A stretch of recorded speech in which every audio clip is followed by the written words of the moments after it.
Hey friends, Emmett here. So I was just in New York last month and I got my hands on Moment's new anamorphic iPhone lenses. So naturally I had to put them to the test.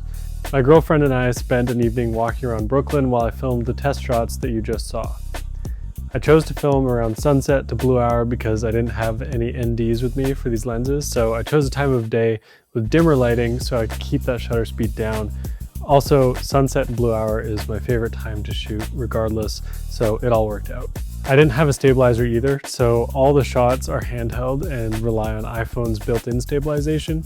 This wasn't always perfect, and some shots were unusable because the iPhone stabilization went all wonky with the lenses attached. So if you have an iPhone gimbal, I would recommend using one if you want to guarantee cleaner and more stabilized shots.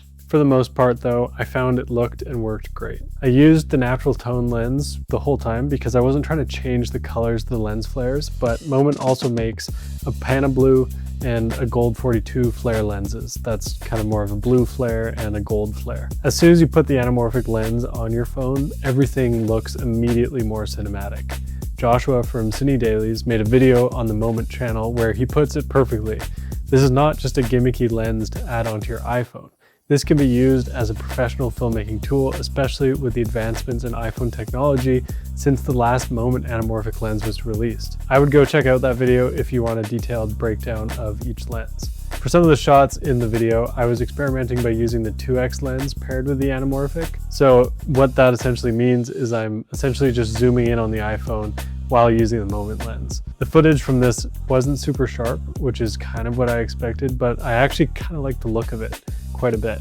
It's got an old school look to it. It kind of gets rid of that over sharpened feel that iPhone footage often has. So I shot everything in Apple Log in ProRes using my Lexar MagSafe SSD, which just sticks to the back of my phone while I'm shooting.